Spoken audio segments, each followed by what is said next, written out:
Ladies and gentlemen, how you all doing? This is Con coming to you today on Schilberg, Outskirts, I believe it is, with a 2v2 today. It is Company of Heroes 2 action, of course, and over here on the western side, forming at the beginning of this 2v2, is two Soviets, with Von Ivan over here, as well as JaminROCK.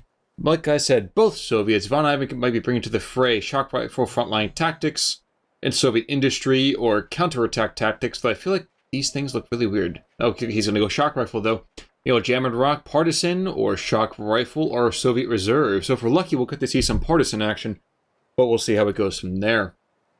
Now, their opponents over here on the eastern side of the map, well, we have NA's finest. It's a twosome that's looking to prep for an upcoming tournament over there, I think in Europe. I might be wrong. It's going to be the Wehrmacht forces of Tomakaze in those gorgeously, gorgeously purple uniforms. And in the red trunks, it's going to be Lyconious. Now, Lyconious has the OKWs bringing on in one of three. So Elite Armored, or Luftwaffe Ground Forces, or Scavenge. And Tomakaze, well, it's going to be Mechanized Assault, or Storm, or Assault Support. Now, Schilberg Outskirts is kind of an interesting map. I mean, honestly, I don't get the chance to play it way too much. Because I don't really do that much 2v2, to be perfectly frank. But we will see some really early action happening here. So Lyconious opening up in a kind of a standard Kubel into two Volks. Tomakaze is going for that Grenadier MG42 opening. JaminROCK and Von Ivan have mirror builds with penals. Now we're seeing quite early the Strong Pioneers are establishing themselves very well on the map. Of course, that's going to be a lot less good as these penal troops start to ramp up in veterancy, but then again we could see some devastating action happen out from this machine Gewehr right here, and he's not aiming the right way. No, he's going to fire instead at JaminROCK's charging forces. Now we got to see Lyconious Volks Grenadiers probably hopping in and out. Yep, hopping in and out, because this house right here doesn't have a lot of great windows necessarily, and the penals are going to have a hard time trying to decide who to shoot at. First they'll go at this house with the MG, then they'll go back at the Volks Grenadiers because of proximity. In either case, the Germans will be able to decamp the southern position, and it's going to be quite a bit of time, I think, before the Soviets even get something here. Now, Von Ivan's going to go for a scout sniper team, which is an interesting call, but one is kind of understandable considering this MG and placed so far forwards. Actually, really interesting considering the fact that this MG almost reaches into the base sectors of our Soviet players. Of course, though, by extension, if the Soviets ever got someone over here, they could do the same kind of, not base lock, but sort of a base lock to the Germans. Team available for deployment. But a GRW-34, so he has still prep coming up for Tomakaze. Lyconious, in the meantime, is teching into his first SWS. And the Soviets now, well, they've taken at least one of these VPs. They're going to go down some more tickets in the meantime, but for the moment, they are able to get some work done. Down to the south, though, Scout Sniper Team has engaged his MG, but they're taking fire early on. They're getting way too close. And they're going to pay for it by being forced back pretty darn quickly. Penal troops will be able to pick up the strategic point, though, and keep them in fairly good supply across parts of the map. In the meantime, penals are just going to kind of wallop those poor Volks Grenadiers, as a clown car also gets called on in favor of JaminROCK. Now, with that, was it 50 cal up front, 30 cal up front? I want to say it's 50 cal up front, 30 cal in the back. So business up front and party in the back. It will be very good to kind of push back the initial German positions. Now, what's more, be just as good is to see things like the satchel charge going into this house here. But hopefully Lyconious is aware enough to not actually get hit out by it, and that house, shockingly enough, survives. I always kind of wonder if the location when you throw the satchel charge actually matters more than a little bit. I guess it's a bit of an answer there. Germans, in the meantime, are going to pressure penals back from the eastern side of the map. And indeed should be able to do a rather good job of it. Yep, there they go. Kubelwagen continues to kind of prowl around a bit. I'm going to click on him to kind of check back with him in a minute. Germans to the south are holding down pretty strong. They have the southern fuel, they have a VP, and they have a VP lead. Quite significantly, only growing further. Now, the problem with this is that the Germans are going to find themselves... No, actually, they're going to continue to outflank the penals. For half a second, I thought that this Tomakaze unit was, in fact, a Soviet unit. And, yep, this poor Kubelwagen's going to buy it. The brave Kubelwagen that he is.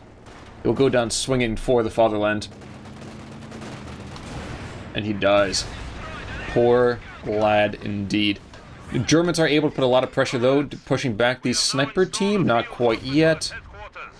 And this clown car is backing up, but there's, shockingly enough, not the usual flamethrower that you would see out of the Soviets in this one. Indeed, Von Ivan's got neither of it either. There's a quick Faust and a bolting combat engineer squad. And one thing at least it tells the Soviets is that Lyconious does have his first tier of tech. But it does my heart good to see the evil scout car get taken on by rifles.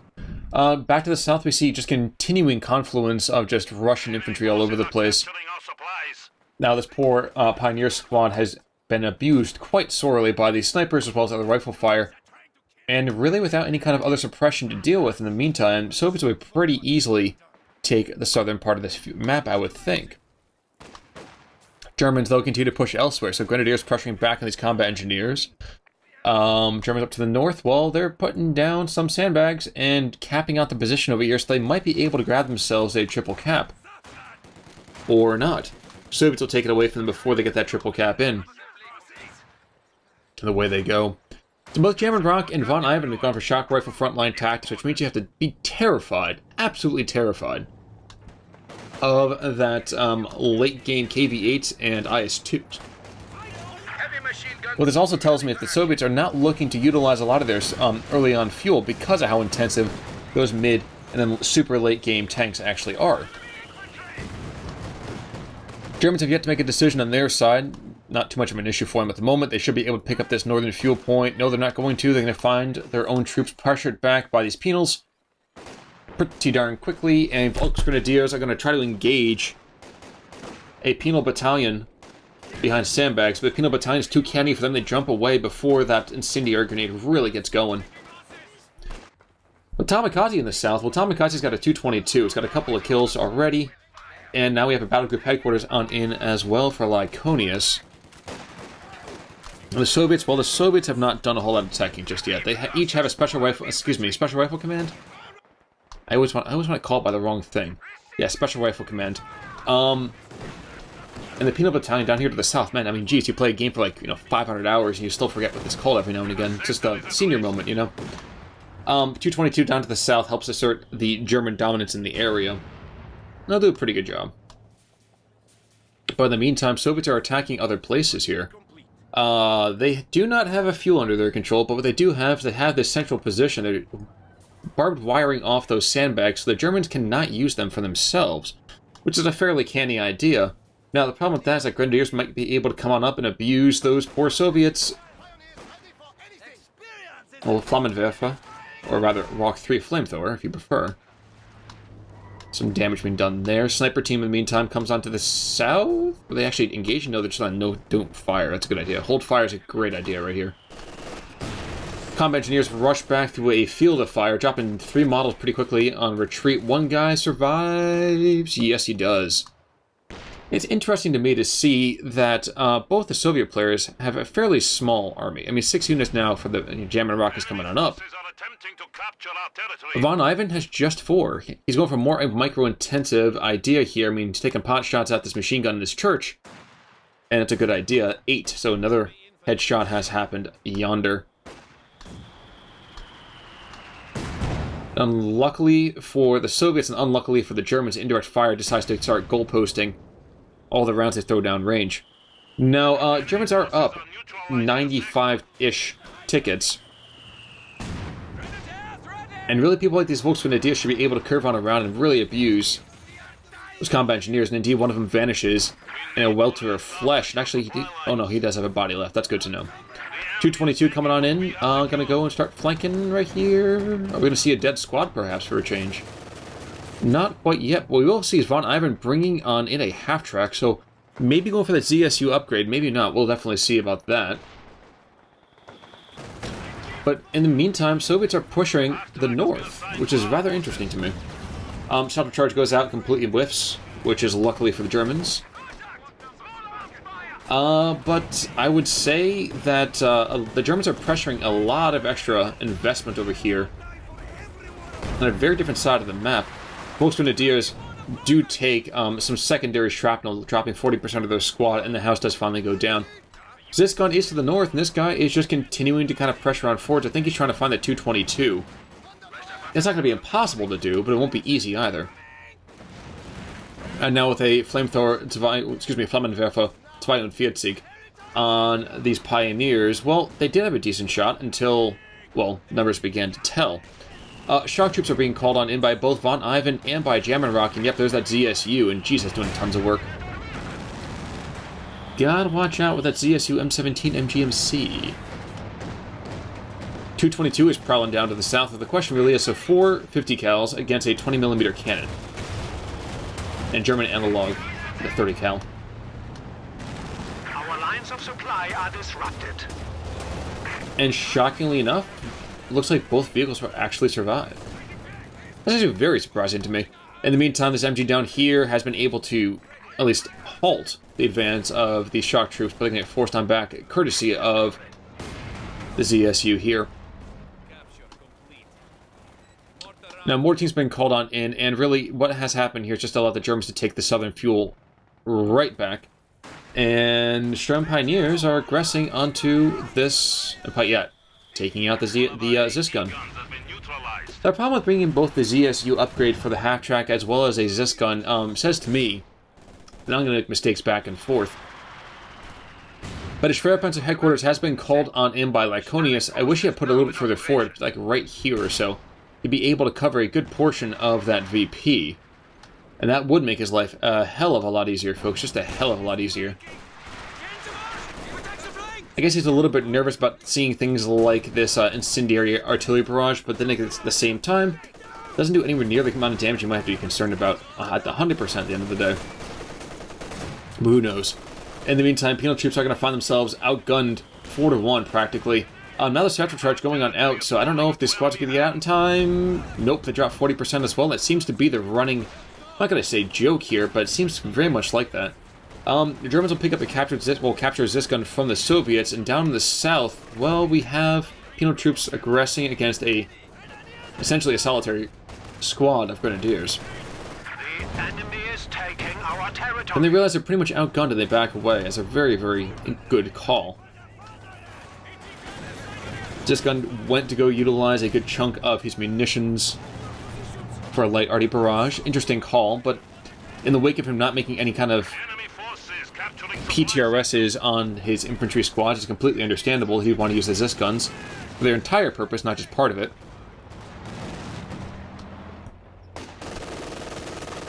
And it's 222, so he can get a star veterancy. He's got one already. He's doing some good work over here against JaminROCK, but still, nothing too sterling. But we are 13 minutes into this, and the Germans are finally starting to lose a lot of their tickets, and geez, they're dropping a squad right there, so Tomakaze loses out on his Flammenwerfer. The small mercy is that at least these shock troops didn't pick it up, because that'd be terrifying to have shock troops with both grenades and a Flammenwerfer. And, well, also having his PPSs are nothing to sneeze at. Shock troops in the meantime are going to start to go after this church, and just smoke grenades coming on out? Yep, smoke grenades. So now this guy is completely useless for the upcoming assault, which never really materializes. Incendiary artillery barrage is going to be called on in. Yep, he's going after this church. So, flat fire and flame being levied in equal measure here, and yep, I'm calling both squads are going to die. So there goes the mortar team, and there goes the MGs. That's a big loss right there for Tomakaze. It is not good at all. 222 in the meantime had run afoul of that Zisgun. No, excuse me, of that... No, must have been the Zisgun. I thought the Su-76 that just got called on in here. Surprisingly mild at the moment. So Germans have yet to really select their whole... How should we call it? Any kind of commanders just yet. In the meantime, they're just depending on the ZSU to be their initial power, and they're doing rather well with it. I mean, geez, this gun's been decrewed, so nothing to worry about on that front. Of course, machine guns and 222s and P-Grens are worth being afraid of. And a satchel charge goes on now, doesn't quite take out that Zisgun. I'm guessing that's what he's trying to do with it. The enemy is encroaching on our territory. Now, scout snipers are moving forward, and it's kind of weird to see scout snipers so far forward without any kind of support other than the ZSU. But hey, if it works, then it works, right? Meanwhile, down to the south, the Russians are able to pick up this VP from the Germans and going to have themselves a triple cap for the first time this match, I would think. I think so. I honestly have been focused very much on the play, going back and forth, so it's entirely possible that I missed a triple cap beforehand. The Germans, in the meantime, are starting to level the entire garrisons across the whole map, so that way the Soviets cannot take advantage of them themselves, and indeed are also bringing on in a P4 to contest this Su-76. Su-76 comes in, throws one round to take out the Zis gun, and that is a solid opportunity. Von Ivan can go and pick up a KV-8, but not until he has the fuel for it, which is going to be another minute just yet. Now, JaminROCK has tons of fuel, and if he wants to get a KV-8, all he has to do is wait half a command point. Kind of humorously to me, we are going to see that on both sides, we see one player who's really been in the thick of it the entire time, Tomakaze and Von Ivan, and JaminROCK and Lyconious, well, they've been definitely hitting each other quite a bit, although there'd be a much greater disparity in terms of overall command points number. At the same time, they are significantly behind. Now, Schilberg Outskirts headquarters will spy out this charging Soviet infantry and should be able to take them out. Yes, they do. And now the quick firing does very well. Quick firing anti-aircraft gun. Now, we're going to see a dead sniper here. Wow, I'm surprised. This sniper's not going to make it out, is it? Good gosh. Wehr did engage the Su-76 and pushes that back. And yep, actually what we are going to see is a retreating scout sniper team. I'm surprised they made it out alive. That would not make it out alive would be this machine gun team here. It would have been better to actually cheat forward or go into the garrison even than anything else. But there are still MG-42s and MG-34s around, so Germans shouldn't be too concerned about this perhaps just yet. A couple of telemines being placed as well, a Schumann as well going out before. But the Soviets continue their kind of dominance down here to the south. KV-8 being called on in now by JaminROCK. And that is worth being afraid of. I'm also kind of surprised that this guy's not been repaired yet. May not be the greatest investment of fuel, but at the same time, if you invest in a vehicle, you want to keep that boy alive. 1730 in though, 376 completely even. Is going to be the Soviets taking the lead though, at minimum with a 2-to-1 cap. But the Germans just continue to get pounded back out. 222 is in the area. He's not going to be able to face off against that KV-8, and you can see it right now. As the P4 kind of comes to the fray, he just sort of laughs at the fire and flame being flung at him. This gun gets decrewed, and are we going to see a cap? No, we're not going to, because this penal battalion right here has dropped the squad below. Kind of saving opportunity. KV-8 got hit a couple times by the now retreating Wehr in the north. Germans are facing off against penal squads, and penal squads does not matter if they are out in the open. It looks like with that fight harder or fight to the last man thing, well, they're going to do very well with that, and maybe can take out this squad. Well, I'm surprised I haven't yet. There they go. Tomakaze dropping a squad, dropping him just to 4 stars of veterancy. JaminROCK is in pretty dire straits as well in terms of veterancy. Lyconious, a good chunk, and Von Ivan getting up a good bit as well. 222 is going to go down in just a second. Dual satchel charge will do more than enough to get that done. And this P4 just completely disdaining any sort of cover here. Throwing his main battle cannon into these retreating infantry, and Lyconious is going to go for Elite Armor Doctrine.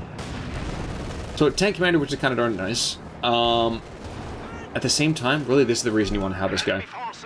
He can afford the fuel component of the Sturmtiger already. Now the question really is, how long does it take him to get up to 560 manpower?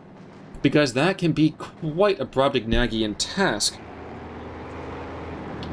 at the wrong time. Now KV-8 has been called in for... what's his name? JaminROCK. Von Ivan has not done that just yet. I think he's holding out for this IS-2. And it's worth noting that while we are going to see a tank battalion command coming up for Von Ivan, there's been no investment for JaminROCK into that area, so you can tell already with the selection that these guys have planned out a good idea here, at least moderately, what they're intending to do in a 2v2 match. Wehr is going to trade fire with this KV-8, but that KV-8 throws out way more fire than this poor guy can handle. Meanwhile, to the north, P4 is going to run into the Su-76. Su-76 misses the first one. Are the Germans going to start throwing out blitzkrieg tactics? Not until he gets that veterancy now, is he? There we go. And he's charging after him very quick, with great anger and furious rage. One more shot will be enough. There we go. Destroys the engine. There it goes. Down to the south, well, the KV-8 is backing away slowly. Scout sniper team in the meantime, well, he's going to go on down, and that drops, actually, von Ivan down to just 3 infantry squads. 4 infantry squads. One of these courtesy is a captured German material. Another satchel charge? Yep. So satchel charge is flying free and fiercely on this map, and I like seeing that, I really do. And in the meantime, to the north, Germans are going to try to trade fire with these shock troops, well, to get the better of it for the time being. But JaminROCK continues just not to care too much about this. He's not able yet to bring in the IS-2, but shouldn't be too far away from that. Von Ivan's closer still. Interesting. I'm also going to see, actually, a Strong Pioneer over here for Lyconious has that combat package, the anti-tank combat package, and I don't like that very much, honestly. I feel like I would rather just spend it on Fausts as opposed to that Shrek. It just feels too expensive for me, 90 munitions for a single Shrek. I realize, of course, we're talking about the 2 different versions of Germans, and lest we forget, Assault Support Doctrine has been selected by Tomakaze, so we could see a Lake Antigua. Unlikely, though, considering how much it's going to cost. It's going to be, what, 4 minutes, 5 minutes, practically? Actually, longer than that. Wow, 30, not 50 is getting per minute, so it's a long time before he's even going to pick it up. But getting back to the Strong Pioneers, IS-2 coming on in as well. And a Storm Tiger coming on out for Lyconious. But the Panzer Grenadiers, by comparison, get incredible amounts of AT power, sacrificing 2 of their their infantry ability to do so, but is not inconsiderable. Now, Storm Tiger is shifting on forwards. My guess is he's trying to find that KV-8. That guy's back at base. He's not moving out for any time soon, I don't think. Tomakaze has 2 separate Panthers, one of whom is taking rounds from this Zisgun. And very, very quickly we'll be taking rounds from this tank. I would run right now. But we are going to see a Stuka close air support, so strafing run coming on in, 87D making a gun run. There goes the Zisgun, and I'm shocked. There we go. I'm shocked I haven't seen any kind of anti-aircraft fire just yet. And what do we got here to make another run? No, actually he's taken on out. And that's a beautiful death. It's a gorgeous, gorgeous death. At least for him for right now. One P4 makes it away. I don't think the same thing can be said for the other one, though. That's what's happening right now. These guys are trying to get close enough to get their satchel charge on off. And with that, I don't know if that P4 is going to make it. Storm Tiger in the meantime, rotating down to the south, trying to find this KV-8, who's just running roughshod over the German positions down here. Is boiling in every single direction here. Folks, Grenadiers are going to get a Shrek off. Excuse me, a Faust off? No. Neither are the Storm Pioneers going to go and make a hit either. Oh, God, this could be a beautiful shot. It could be awful. Never mind. Animation cancel not happening. Germans do tick a little bit. They're down to 300 points, though. No, excuse me. The Soviets are down to 300 points. 299 to 367. Faust, here comes the Faust. Will make it easier, much easier for that Storm Tiger to target that tank with the rocket, or at least predictably aim it, and wow. That's a gorgeous hit right there. I have only one problem with that. This guy's here now. So the IS-2 says, you picked up my little brother. What is the matter with you? You're going to pay for that. And the Germans don't have anywhere near the amount of AT that they need. Tomakaze, well, he's got 1 P4, and he's got a pack that's taking fire, and that thing is way on the wrong side of the map. In fact, he's on the absolute opposite side of where he needs to be. He's taking fire from the northern IS-2. And with that happening, I mean, the Germans don't really have a lot of easy times here. Pack 40 gets decrewed. And while the shock troops are pushed back for the moment, even if they get taken on out, I mean, this guy's a huge monster. He's going to put the kibosh on pretty much anything the Germans want to do for the next 10 minutes. And considering the fact right now they'll have that long to live. The other P4 has apparently charged on up here after this IS-2. The shock troops and the LMG, as well as the IS-2 in support, and the ZSU to the west. I don't see a reversal of fortune happening for the fatherland anytime soon. Strug is coming out, as is another Pack 40. I would like to see a tech up into that final structure. Instead, we're going to see a Panther coming on through by Lyconious.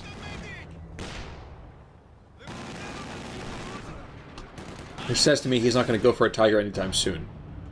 Germans take the southern VP. They have lost the northern and the southern one.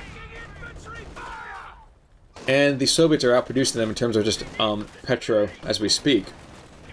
Enemy forces are capturing our supplies. And as well as the individual German soldier is fighting, he cannot continue to have this kind of outnumbering, as one squad is met by two squads, and two squads are met by three squads. It's just a giant mess. Another incendiary artillery barrage being called on in. Where's it coming on down?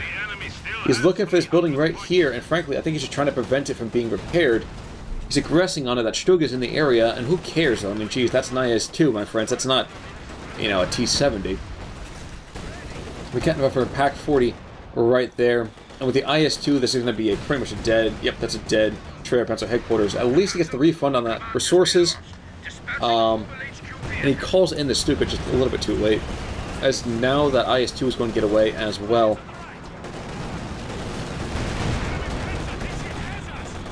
Surprised not elevating its guns to go after that airplane. But okay.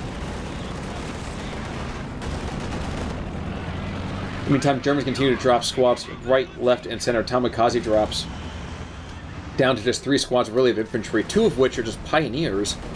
And then a mortar and a pack. And the pack, well, the pack is in a fairly bad position, I would say, overall. It's not advanced far enough, and for that matter, not going to do it a lot of good. I mean, geez, that is, again, not a high-value target at this point. It's doing well, but here's the high-value target. 6 kills. Here's the high-value target. 13 kills. Sturmtiger has thrown out a round, though, and has shocked the crew, and says after repeated strikes, of course. But I think anybody would be shocked after that kind of firepower has been thrown at it. Now, unfortunately for him, well, there's a KV-8 right here, and he knows now that there's a Sturmtiger on the other side of the map, which means he knows exactly what Lyconious has gotten.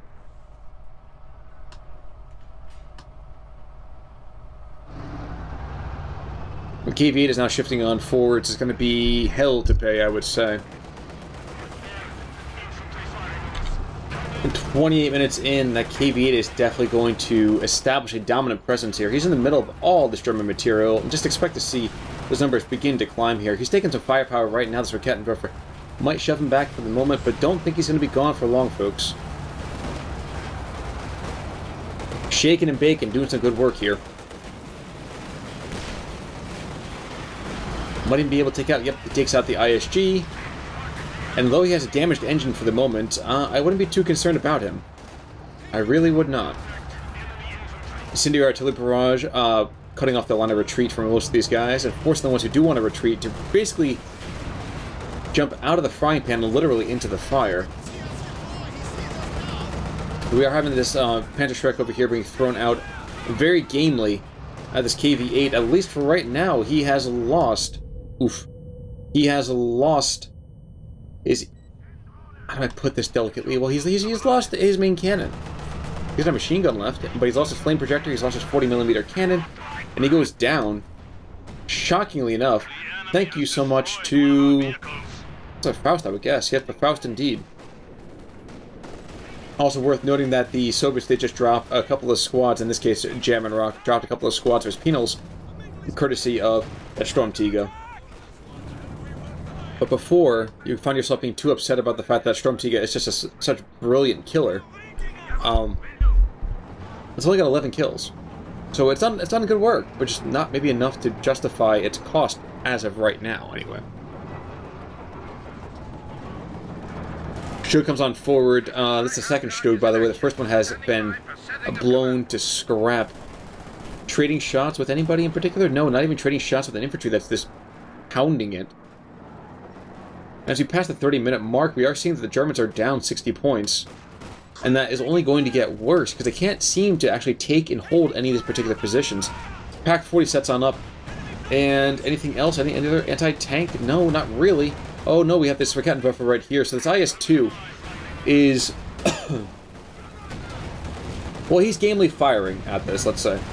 Incendiary barrage coming on in as well, but misses the anti-tank material. And one more shot doesn't do it. One more shot from the pack, that will do it. So the pack is gone. The question is, what price is being paid for that? I'm actually kind of surprised that that pack didn't go down, courtesy of the flamethrower. But even though the IS-2 has now met its maker, let's realize the fact that he can call another one in within inside 2 minutes or so. He's really just waiting on the fuel. And in the meantime, this KV-8, a new KV-8, mind you, has been sliding on in, and this guy can do a ton of work. He should be able to take out this pack 40 pretty darn quick. Sturmtiger's not going to be able to handle it by himself. Schilberg coming on in for some reason as well, and this guy's got 5 kills already, going to even get some more. There's the KV-8 going to buy it as well. We'll see. We will see. So a rocket coming on out. Actually going a little further to the west, so taking somebody else out instead. And the KV-8 goes down courtesy of this Schilberg, which is very surprising to me. I guess I never really give the Schilberg too much credit in terms of overall penetration power. Really judging by the level of health that's got left on it. Surprised it's not dead yet. These Pioneers are very much in the wrong place. They're not even being reinforced. So Tomakaze letting his units lie fallow here. And in the meantime, this captured MG-42 will cause hell for the charging Volksgrenadiers. And Lyconious is starting to drop squads right, left, and center. He's got no support weapons left. He only has 3 squads of Volksgrenadiers, as well as the Sturm Pioneers.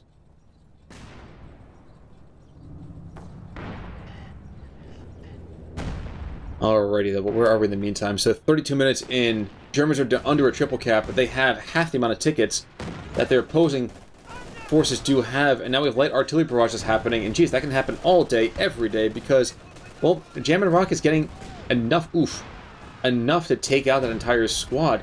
Obersoldaten going on down as well, courtesy of the shock troops and their grenades, but JaminROCK, he's getting enough munitions to throw out 1 barrage every minute, and then some. Sturmtiger rushing on in. I don't know exactly why he's being quite so aggressive here. He's dropping down to below a quarter health. Tomakaze Schilberg in the meantime being repaired slowly. And the lucky hit taking out that mortar team.